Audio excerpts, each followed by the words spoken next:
So friends, welcome back to my YouTube channel learn science. आज हम chapter number 7 climate and adaptation का part 5 लेकर के आए हैं, जिसमें आज हम पढ़ेंगे hot, tropical and temperature climates.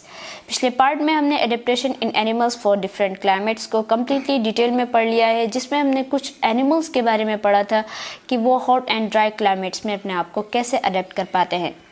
तो सबसे पहले हमने कैमल्स के बारे में पढ़ा था कि वो उन्होंने अपने स्ट्रक्चर में चेंजिंग की। रेप्टाइल्स एंड बर्ड्स जो थे वो जब मेटाबॉलिक वेस्ट अपना एक्सट्रैक्ट करते थे बॉडी से, तो वो उसमें बहुत ही कम वाटर उनका वेस्ट होता था। इसी तरीके से होता है कैंगरू रैट्स जो हैं वो जो भी काम करते हैं, और फेनिक्स भी जो भी उनको फूड सर्च करना होता है, ये भी और कोई भी काम करना होता है, तो वो दोपहर में जब बहुत तेज़ धूप होती है उस टाइम नहीं करते हैं, बल्कि वो अपना काम या तो रात में कर लेते हैं या फिर ये कि मॉर्निंग के टाइम में कर लेते हैं। तो इस तरीके से हमने इसको कम्प्लीटली डिटेल में पढ़ लिया है कि ये कैसे कैसे अपने आप को उस इतने गर्म क्लाइमेट में अपने आप को अडेप्ट कर पाते हैं। तो आज हम जो टॉपिक पढ़ेंगे hot, tropical and temperature climate से भी उसी से रिलेट ही है कि ट्रॉपिक्स में जो गर्मी होती है वहाँ का जो क्लाइमेट जो होता है बहुत ही ज़्यादा गर्म होता है, तो उसमें जानवर जो वहाँ रहते हैं वो अपने आप को कैसे अडेप्ट कर पाते हैं। ओके, तो सबसे पहले हमें ये बात जाननी ज़रूरी है कि what is the meaning of tropics. ठीक है, यानी ट्रॉपिक के मीनिंग क्या होते हैं, व्हाट इज़ ट्रॉपिक। तो ट्रॉपिक जो होता है, ये इसकी अच्छी सी डेफिनेशन ये है कि the tropics are the region of the earth surrounding the equator. यानी ट्रॉपिक जो है वो अर्थ का वैसा वाला एरिया है जो कि इक्वेटर के चारों तरफ है।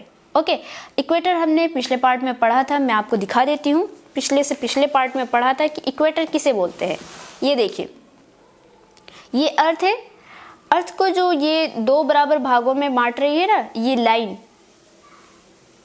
ये नॉर्दर्न हेमिस्फीयर हो गया और ये साउथर्न हेमिस्फीयर हो गया। तो इसको जो ये लाइन दो बराबर भागों में बांट रही है, इस लाइन को बोलते हैं हम इक्वेटर।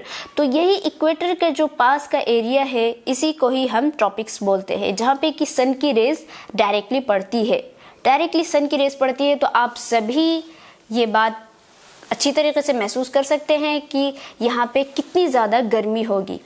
तो ऐसी गर्मी में जो जानवर हैं वो अपने आप को कैसे अडेप्ट कर पाते हैं, तो आज हम इसी के बारे में पढ़ेंगे। It is hot and humid in the tropics and quite warm in the temperate region कि यहाँ पे जो है बहुत ही ज़्यादा ट्रॉपिक्स में गर्मी होती है, और यहाँ मतलब बहुत ही आप सोच सकते हैं कि सन की रेज जो है बिल्कुल डायरेक्टली पड़ रही है, तो वहाँ पे कितनी ज़्यादा गर्मी होती होगी। ठीक है, और वहाँ पे जो कुछ कंट्रीज़ जिनको लिया गया है, तो उनमें जो है ये सेंट्रल अमेरिका का पूरा पार्ट हो गया, कोलंबिया हो गया, वेनेजुएला हो गया, यहाँ पे ये ट्रॉपिक्स में ये सारी कंट्रीज़ आती हैं। ठीक है, has animals found in the tropics have adaptation mainly for regulating temperature and for faster evaporation of water so that it does not get too sticky and uncomfortable. तो यहाँ पे जो एनिमल्स पाए जाते हैं ट्रॉपिक्स में, तो वो जो अडेप्टेशन करते हैं वो ज़्यादातर मेनली वो टेम्परेचर को रेगुलेट करने के लिए करते हैं, और दूसरी बात जो है वो वाटर को एवापोरेशन में, तो बहुत तेज़ी से वाटर को अपनी बॉडी से वाटर को एवापोरेट करते हैं, और इसी वजह से जो है ये इनके लिए ज़्यादा स्टिकी नहीं होता है, ज़्यादा चिपचिपा नहीं होता है, और ना ही अनकम्फर्टेबल होता है। यानी वहाँ के जो जानवर हैं वो अपने आप को अडेप्ट करने के लिए क्या करते हैं, वो जो है अपनी बॉडी से ज़्यादा वाटर को एवापोरेट कर देते हैं, बाहर निकाल देते हैं। इससे क्या होता है कि गर्मी जो है उनकी बॉडी से गर्मी बाहर निकल जाती है। खुद ही आप भी अपने ऊपर देखिए कि जब आपको ज़्यादा गर्मी लगती है तो आपकी बॉडी से पसीना निकलता है, और जब पसीना निकलता है तो आपको एक कूलिंग इफेक्ट आती है, आपको ठंडक महसूस होती है, आपको अच्छा लगता है। अगर आपका वही पसीना अंदर रह जाएगा और आपकी बॉडी से नहीं निकलेगा तो आपको काफ़ी परेशानी होगी, गर्मी लगेगी अंदर से, आपकी बॉडीज पर दाने निकल आएंगे, और भी बहुत कुछ हो सकता है। Evaporation of water from the body leaves a cooling effect. ठीक है, यानी जब बॉडी से वाटर एवापोरेट होता है तो वो आपको एक कूलिंग इफेक्ट, ठंडक महसूस कराता है। These animals induce a faster evaporation by active sweating, painting and leaking. यही एनिमल्स जो है ये क्या करते हैं, ये ऐसे अडेप्ट करते हैं कि ये जो है स्वेटिंग के ज़रिए से, यानी पसीने के ज़रिए से अपने बॉडी से वाटर को एवापोरेट करते हैं, बहुत तेज़ी से पेंटिंग पेंटिंग के ज़रिए से, पेंटिंग का मतलब होता है कि ज़ोर ज़ोर से सांस ले करके ना, बहुत तेज़ी से जब सांस ली जाती है तो भी बॉडी से मतलब वाटर निकलता है, इसी तरीके से चाट करके। Just as in the hot desert climates animals here are too more active during early mornings. जैसे कि हमने हॉट डेजर्ट क्लाइमेट में पढ़ा था कि वहाँ के जो एनिमल्स होते हैं वो मॉर्निंग के टाइम और नाइट के टाइम, यानी जिस टाइम कम धूप रहती है, कम गर्मी रहती है, उस टाइम ज़्यादा एक्टिव रहते हैं। सेम इसी तरीके से ट्रॉपिक्स के जो एनिमल्स होते हैं वो भी मॉर्निंग के टाइम ही, अर्ली मॉर्निंग, एकदम सुबह सुबह के वक्त ही एक्टिव रहते हैं। उसी टाइम उनको जो काम करना होता है, खाना खाना होता है या खाना ढूंढना होता है या जो भी कुछ करना होता है इनको बाहर जा करके, तो वो सारा काम सुबह के टाइम कर लेते हैं। अब या फिर नाइट में gorillas, monkeys, jaguars, sloths and colourful birds such as macaws can be found in this region. अब यहाँ पे ये आपको नाम याद रखने हैं कि इस रीजन में कौन कौन से जानवर रहते हैं। तो गोरिल्लाज रहते हैं, मंकीज रहते हैं, जैगरूस रहते हैं, स्लोथ्स रहते हैं, बहुत सारी कलरफुल बर्ड्स रहती है जैसे कि मैकाज। इसको नाम याद रखिएगा क्योंकि ये इंपॉर्टेंट है और ऐसे आपको ऑब्जेक्टिव टाइप क्वेश्चंस में भी आपसे पूछ लिया जाता है। और ये सभी जो है इस रीजन में, इस एरिया में रहते हैं। Animals found in the tropics usually have long legs and tails. अब यहाँ पे बता रहे हैं कि जो ज़्यादातर यहाँ पे जानवर रहते हैं तो उनके लंबी लंबी टांगे होती हैं और लंबी लंबी पूँछ होती हैं। Many animals have here have very large ears. यहाँ के जो ज़्यादातर एनिमल्स होते हैं उनके लंबे लंबे कान होते हैं। जैसे कि हमने ऊपर फेनिक्स में भी पढ़ा था, ये आप देख रहे हैं यहाँ पे कि इसके भी बहुत लंबे लंबे कान होते हैं जो कि हेयर को वो हीट को डिसिपेट करने में हेल्प करते हैं। ठीक है, तो यहाँ के जो जानवर होते हैं ज़्यादातर उनके कान थोड़े बड़े बड़े होते हैं। Flapping of these huge ears helps blow air that cools the blood and that in turn cools the body। अब वो क्या करते हैं, इन बड़े बड़े कानों को हिलाते हैं, फ्लैप करते हैं। जैसे हम पंखा, जब हमें हाथ वाला जो पंखा होता है ना, उसे जब हमें गर्मी लगती है तो हम उससे अपने आप को हवा करते हैं, इसी तरीके से इनके ये भी अपने कानों से हवा करते हैं। और उस हवा से क्या होता है कि हवा मतलब एयर ब्लो होती है, हवा चलती है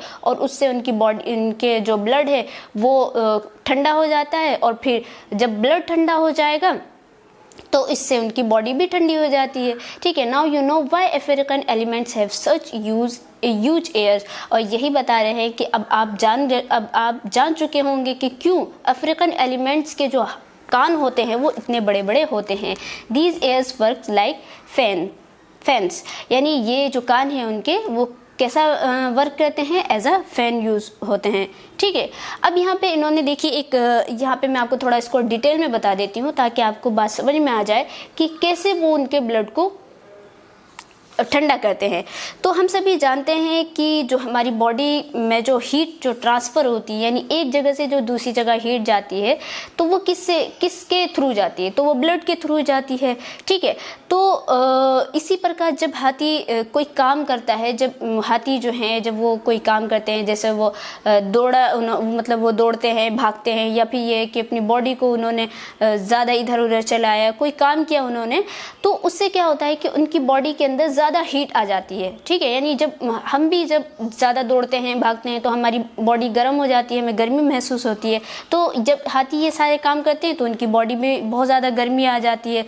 ठीक है, अब उसके लिए क्या, फिर उसके बाद जब उनकी हीट जमा हो जाती है तो वो उस काम को करने के लिए अपनी बॉडी को ठंडा करने के लिए वो अपने कान का यूज़ करते हैं। और हाथी के कान में क्या होता है कि हाथी के जो कान होते हैं उसमें ब्लड वेसल्स होती हैं, और जो हीट जब वो बॉडी से उस ब्लड वेसल्स में जाती है, मतलब ट्रांसफ़र होकर के जब उनके कान में जाती हैं, कान तक जाती है हीट, तो वो उस हीट को मतलब फ्लैप करके अपने कानों को हिला करके उस हीट को एनवायरनमेंट में भेज देते हैं, यानी बिल्कुल उसको बाहर कर देते हैं। ठीक है, अब आपको बात समझ में आ गई कि कैसे क्यों मतलब हाथी के या और भी जो जानवर होते हैं उनके कान इतने बड़े बड़े होते हैं।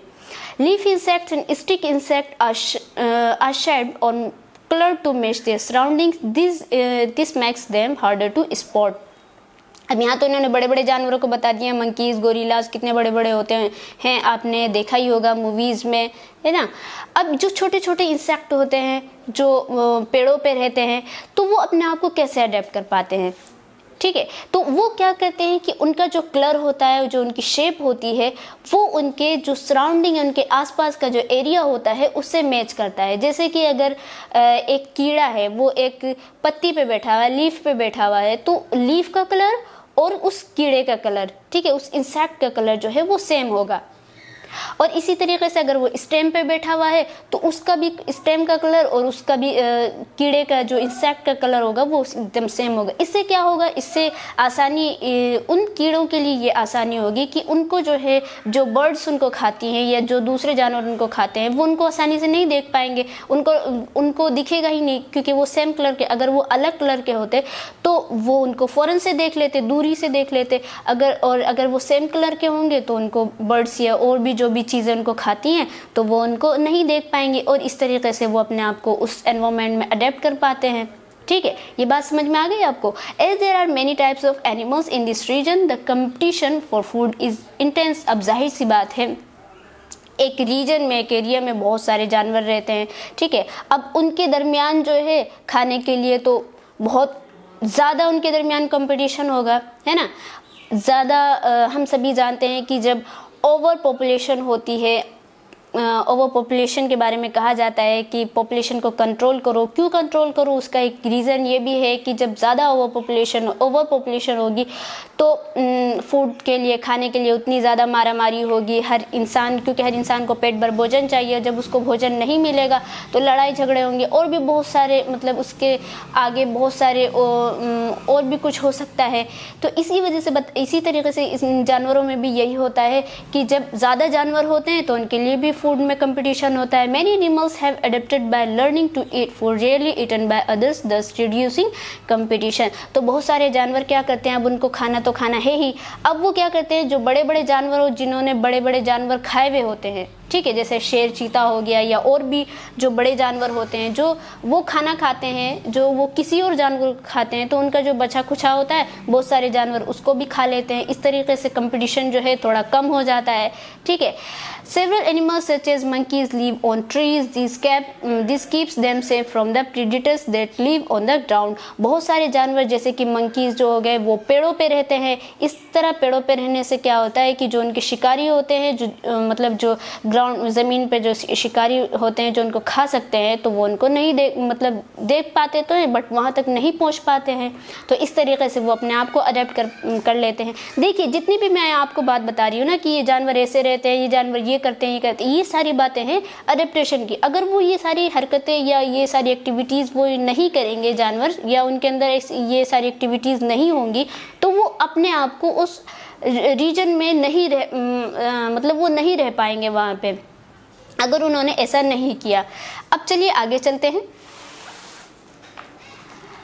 आगे हमारा है एक्सट्रीमली कोल्ड क्लाइमेट। अब तक हमने हॉट क्लाइमेट के बारे में पढ़ लिया, ठीक है। अब जहाँ पे बहुत ज़्यादा ठंड होती है तो वहाँ के जानवर जो हैं वो अपने आप को कैसे अडेप्ट कर पाते हैं। Animals that live in cold areas usually have adaptations to keep their bodies warm by layers of fat deposits. अब जो जानवर ठंड में रहते हैं, बहुत ज़्यादा ठंडक होती है वहाँ पे, तो वो कैसे अडेप्ट कर पाते हैं कि उनकी जो स्किन की लेयर होती है ना, जो स्किन होती है नॉर्मल, उस स्किन के लेयर के नीचे एक और लेयर होती है, वो होती है फैट की लेयर, यानी चर्बी की लेयर होती है, और यही चर्बी जो है उनकी बॉडी को गर्म रखती है। They take on the temperature of the water which is usually stable. अब वो जो है, जो वाटर का जो टेम्परेचर है उसको लेते हैं, और हम सभी जानते हैं कि वाटर का टेम्परेचर जो है वो अक्सर नॉर्मल ही रहता है, ठीक है, स्टेबल ही रहता है। देखिए, आप खुद महसूस करिए, आपको एक्सपीरियंस भी रहा होगा कि जब गर्मी होती है तो गर्मी में जब आप पानी निकालते हैं अपने नल से या अपने जहाँ से भी पानी निकालते होंगे, मोटर से निकालते हैं, तो गर्मियों में जितना आप पानी निकालेंगे उतना पानी आपको ठंडा निकलेगा, यानी जितना ज़मीन से पानी निकलेगा तो उतना ठंडा निकलेगा। और इसी तरीके से अगर सर्दी की बात करें तो सर्दी में जितना पानी आप नीचे से निकालेंगे उतना पानी गर्म निकलेगा ज़मीन से नीचे। ये एक नेचर का हमारे लिए गिफ्ट है ना, क्योंकि हम हर इंसान तो ये डिज़र्व नहीं कर सकता ना कि उसको गर्म ही पानी मिले, या उसको उसमें गर्मियों में ठंडा पानी मिले। तो नेचर ने हमें ऑलरेडी प्रोवाइड की हुई होती है कि वो नेचर ने कि आपको जो है अगर ठंडे पानी की ज़रूरत है तो ठंडा पानी दे दिया, और अगर गर्म पानी की ज़रूरत है तो गर्म पानी दे दिया, ठीक है। Some large fish and mammals keep their bodies warm by excessive muscular activity and thick waterproof fur. और कुछ जो बड़ी बड़ी फिशेज जो होती हैं, ठीक है, और मैमल्स जो होते हैं वो अपनी बॉडी को कैसे वार्म करते हैं, कैसे गर्म रखते हैं, तो वो ज़्यादा से ज़्यादा मस्कुलर एक्टिविटी करते हैं, ठीक है। जैसे हम भी जब ज़्यादा एक्सरसाइज करते हैं तो हमारी बॉडी पे कितनी गर्मी आ जाती है। इसी तरीके से जो उनके फर होते हैं, जो उनके बाल होते हैं, वो भी वाटर प्रूफ होते हैं, जिससे वाटर उनकी बॉडी में नहीं जाता है। ओके, अब सबसे पहला है polar bear. Polar bear and many other animals such as seal, whales and walruses have a thick layer of fat called blubber under their skin which keeps their bodies warm and insulated from the cold। अब polar bear के बारे में बता रहे हैं, ये देख रहे हैं polar bear की एक शानदार सी तस्वीर इन्होंने दी हुई है ना। आपने भी देखा होगा इसको, अच्छे लगते हैं देखने में, प्यारे भी लगते हैं। तो खैर पोलर बियर्स और जो बहुत सारे दूसरे एनिमल्स होते हैं जैसे सील हो गई, है ना, सील को भी आपने देखा ही होगा, वेल हो गई, वॉलरसेस हो गई, तो उनकी स्किन के अंदर उनकी एक तो स्किन होती है जैसे नॉर्मल स्किन होती है, हम सबकी भी स्किन, तो उनकी स्किन के अंदर एक और फैटी स्किन होती है, ठीक है ना, एक फेट की स्किन होती है, फेट की एक लेयर होती है जिसे हम ब्लूबर कहते हैं। याद रखिएगा क्या कहते हैं, ब्लूबर कहते हैं। और वो ब्लूबर क्या करती है, वो उनकी बॉडी को गर्म रखती है और उनको जो कोल्ड ठंडक होती है उससे बचाए रखती है, ठीक है। हम सभी ये भी जानते हैं कि जो लोग मोटे होते हैं, जिनकी बॉडी में चर्बी होती है, तो उनको गर्मी कम लगती है। यहीं से आप देख लीजिए कि जो वेल होती हैं या फिर पोलर बियर्स जो होते हैं, तो उनकी बॉडी की स्किन के नीचे डायरेक्टली उनके एक लेयर होती है, उस लेयर को कहते हैं हम ब्लूबर, ठीक है। The white fur of the polar bear acts as a good insulator against the cold। और जो उनके white polar bear के जो white fur होते हैं ना, वो क्या करते हैं, उनके लिए ठंड के अगेंस्ट जो है एक बहुत ही अच्छे इंसुलेटर होते हैं। अब वो कैसे होते हैं आगे इन्होंने बताया है। It further help the animals to camouflage itself from its prey। तो वो क्या करते हैं, जो उनके white fur होते हैं ना, वो उनको खुद को शिकार होने से बचाते हैं। कैसे बचाते हैं, अब उनके जो स्नो होता है, जो बर्फ़ होती है, वो किस कलर की होती है, वाइट कलर की होती है। और जो पोलर बियर होता है वो किस कलर के, जो उसके फर होते हैं वो किस कलर के होते हैं, वाइट कलर के। अब बर्फ़ और पोलर बियर अगर एक जगह दोनों बैठे रहेंगे तो दूर से जो शिकारी होगा, जो देखेगा उसको, तो वो उसको नहीं देख पाएगा ढंग से, है ना, वो उसको स्पॉट नहीं कर पाएगा। तो इस तरीके से जो उनके वाइट फर होते हैं वो उनको खुद शिकार होने से बचा लेते हैं। Thus enabling it to hunt well both on land and in water. और यही चीज़ वो जो पोलर बियर होते हैं, यही चीज़ उनके शिकार के लिए, मतलब जब अगर वो दूसरों को शिकार करना चाहेंगे तो वो उनके लिए आसानी हो जाती है। कैसे आसानी हो जाती है कि जो जानवर, जो उनके शिकारी, मतलब जो पोलर बियर के जो शिकार हैं, ठीक है, पोलर बियर जिन चीज़ों को खाते हैं, तो वो पोलर बियर अगर स्नो के पास, बर्फ़ के पास बैठे रहेंगे तो वो जो उनके जिनको वो खाते हैं वो उनको नहीं देख पाएंगे कि आसपास मेरे पोलर बियर बैठा हुआ है, वो उनके आसपास चले जाएंगे और जो है इस तरीके से पोलर बियर उनको खा लेंगे। तो ये जो उनके वाइट फर होते हैं ना, दोनों मतलब उनको हर चीज़ से बचाते हैं। एक तो ये है कि वो खुद भी शिकार नहीं हो पाते हैं, और दूसरी बात ये है कि जो वो शिकार करते हैं तो शिकार जो होते हैं वो उनको नहीं देख पाते हैं। समझ में आ रही है दोनों बात। Female polar bears dig den in the snow where they might hibernate. जो फीमेल पोलर बियर होती है वो क्या करती है, वो बर्फ़ में जब बहुत ज़्यादा ठंड हो जाती है तो उसमें वो बर्फ़ में एक बड़ी सी गुफा बनाती है और वहाँ जा कर के वो हाइबरनेट हो जाती है। हाइबरनेट किसे बोलते हैं, हाइबरनेट बोलते हैं, इसको हिंदी में बोलते हैं सुस्त पड़ जाना, एकदम कोई काम नहीं करती है वो, है ना, एकदम इनएक्टिव हो जाती है। रिमेन इनएक्टिव और डोरमेंट, यानी एकदम वो इनएक्टिव हो जाती है, बिल्कुल अपने आप को कुछ भी काम नहीं करती, जा करके वो वहाँ सो जाती है। During the roast part of the winter, जब बहुत ज़्यादा ठंड होती है, जब वो ऐसा काम करती है। This allows them to survive without food और water during the cold winter season. और ये जो है उसको क्या कहते हैं, जब बहुत ज़्यादा ठंड होती है, ऐसे में उसको आराम से बिना पानी के और बिना खाने के वो उसको रहने की, अगर वो ऐसा नहीं करेगी तो वो जाहिर सी बात है वो मर जाएगी, या जो उसके साथ बच्चे हैं, उसके वो छोटे हैं बच्चे, वो उतनी ठंड नहीं सह पाएंगे, तो इस वजह से वो ऐसा काम करती है कि वो जा कर के आराम से मतलब जब बहुत ज़्यादा ठंड होती है वो हाइबरनेट हो जाती है। ठीक है, the fats store of the body get converted into energy for the body to functions during hibernation. अब वो वहाँ, अब जाहिर सी बात है उसको वहाँ पे खाना कहाँ से मिलेगा, तो उसकी बॉडी में जो फैट की जो ब्लूबर जो थी ना, फैट की जो लेयर थी, वही लेयर जो है उसके लिए एनर्जी का काम करते हैं, वही एनर्जी में कन्वर्ट होते रहते हैं, और जब तक के सर्दी ख़त्म होती है, जब तक कि वो उस एनर्जी को यूज़ करती है, और उसके बाद जब सर्दी ख़त्म हो जाती है तो वो बाहर निकल आती है। ठीक है, the cubs are born in the den, और जो कब्स होते हैं, जो पोलर बियर के बच्चे होते हैं, वो डेन में ही, गुफा में ही, जो भी कुछ वो स्नो का बनाती है, बर्फ़ का, तो वहीं पर वो पैदा होते हैं। ठीक है, अब आते हैं हम पेंगुइन्स की। पेंगुइन्स को आपने देखा ही होगा, थोड़ी इनकी जो चाल होती है, जो ये चलते हैं तो थोड़े अजीब से लगते हैं बट प्यारे लगते हैं। ठीक है, penguins huddle together in groups to stay warm and fight their enemies. ये पेंगुइन्स जो हैं ये आप हमेशा देखेगा ये ग्रुप्स में ही चलते हैं, हमेशा ग्रुप्स में चलते हैं, और ये ग्रुप में चलने के इनके दो रीज़न होते हैं, दो वजह होती है। पहले ये है कि ग्रुप में चलने से जो है गर्मी मतलब कम लगती है, सर्दी कम लगती है, गर्मी रहती है, और दूसरी बात यह है कि जब इनके दुश्मन इनको क्या कहते हैं, उनको अटैक करना चाहते हैं तो ये सब मिल करके उसके ऊपर अटैक करते हैं। ठीक है, ये बात कि जब हम ग्रुप में रहते हैं, आप जब खुद ही एक्सपीरियंस आपका रहा होगा कि जब ज़्यादा लोग रहते हैं जिस जगह में, जिस कमरे में, तो वहाँ पे गर्मी बहुत ज़्यादा हो जाती है, और जब कम जगह, एक कमरा है उसमें कम सामान है या कम लोग हैं, तो वहाँ पे गर्मी कम होगी। ठीक है, तो इसी वजह से पेंगुइन्स जो है वो हमेशा ग्रुप्स में रहते हैं। The male penguins huddle together to protect the eggs laid by the females from the severe cold. और जो मेल पेंगुइन्स होते हैं वो भी हमेशा एक साथ रहते हैं। क्यों? वो मतलब एक साथ ग्रुप में रहते हैं, और वो जो फीमेल पेंगुइन्स ने जो एग मतलब अंडे जो दिए होते हैं उनको वो बचाते हैं। इस तरीके से बचाते हैं कि जब वो ग्रुप्स में रहते हैं तो उन अंडों के चारों तरफ ज़्यादा ठंड नहीं जाती है, और जब ज़्यादा ठंड नहीं जाएगी तो वो अंडे जो हैं वो ख़राब नहीं होंगे। आप भी ये देखते ही होंगे कि अंडों में जब अगर हम फ्रीज़ कर दें अंडे तो अंडे ख़राब हो जाते हैं। ठीक है, if expose to the cold the eggs get destroyed. अगर उसके अंदर ठंडक चली जाएगी उस अंडों में तो अंडे बर्बाद हो जाएंगे। The female penguins then return to the sea to feed themselves and bring food for their chicks. अब जब मेल पेंगुइन्स ये काम करते हैं तो फीमेल पेंगुइन्स क्या करती हैं कि वो वहाँ पे जाती हैं, समुद्र की ओर जाती है, और वहाँ पे जा कर के ख़ुद भी खाना खाती हैं और अपने बच्चों के लिए भी खाना लेके आती हैं, जो भी वो खाना मछली खाती होंगी।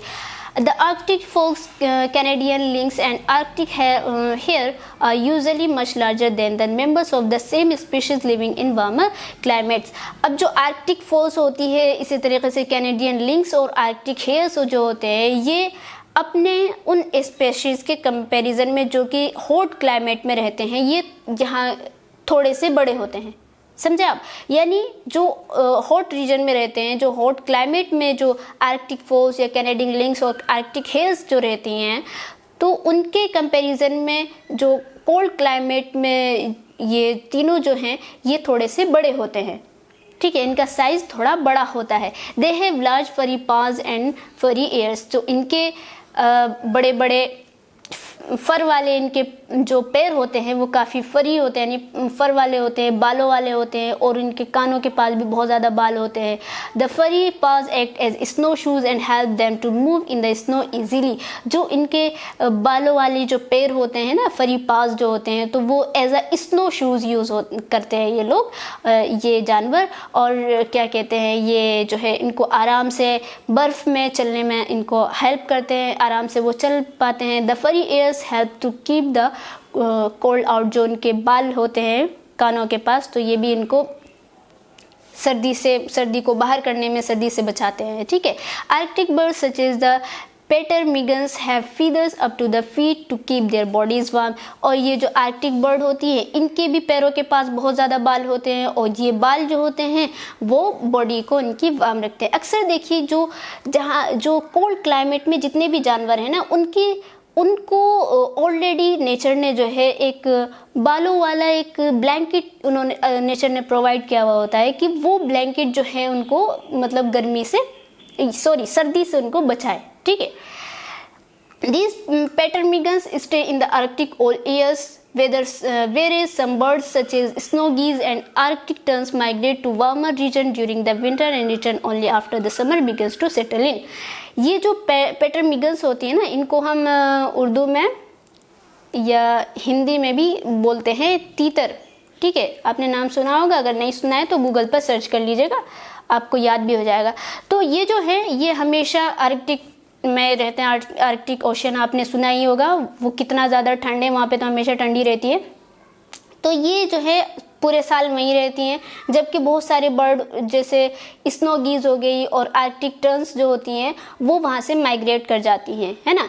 और माइग्रेट करके जहाँ पे थोड़ी कम ठंड होती है, वार्मर जो रीजन होता है, गर्मी वाला जो एरिया होता है, गर्म एरिया, वहाँ पे चले जाते हैं। और जब वापस यहाँ पे थोड़ी गर्मी आ जाती है, थोड़ी कम ठंड होती है, तो वापस यहाँ पे आ जाती हैं। जबकि ये जो ptarmigans है ऐसा नहीं करते हैं, ये पूरे साल ऐसा करते हैं, पूरे साल वहीं रहते हैं। ओके फ्रेंड्स, तो यहाँ जो है हमारा chapter climate and adaptation complete हो गया। आई होप आपको सारी बात अच्छे से समझ में आई होगी, मज़ा भी आया होगा, ठीक है। तो एक छोटी सी एक्सरसाइज है, इसे भी कवर कर लेते हैं। Fill in the blanks with the correct words. अब आपको करेक्ट वर्ड्स से इसको फिल करना है। फर्स्ट है evaporation of water from the body leaves a cooling effect, ठीक है। सेकेंड है the fennecs has long ears which help to dissipate heat. Third है the white fur of the polar bear is a good insulating from heat or cold. Fourth है हमारा some animals in cold areas remain dormant during the worst part of the winter, ठीक है। Fifth है ptarmigans are covered up to their feet with feathers. Answer the following question orally. अब आपको ये answer orally मतलब आपको orally answer करना है। फर्स्ट है हमारा why the places close to the equator warmer than those near the poles. Answer है इसका because the sun rays fall directly on the equator. Second है when is humidity of a region usually higher, so इसका answer होगा in rainy season, okay.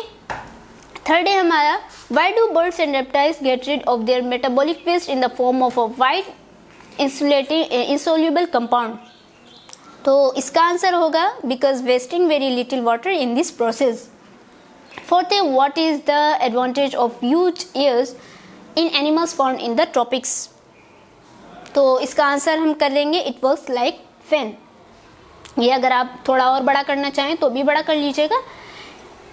Fifth है हमारा why do some animals have blubber, तो इसका answer होगा because it keeps their body warm and insulated from the cold. Okay friends, तो यहीं तक हमारा जो चैप्टर है वो कंप्लीट हो गया। आगे जो है हम एक्सरसाइज और क्वेश्चन सॉल्व करेंगे, जब तक कि आप खुद एक्सरसाइज सॉल्व करके रखिएगा, और रखना भी ज़रूरी है।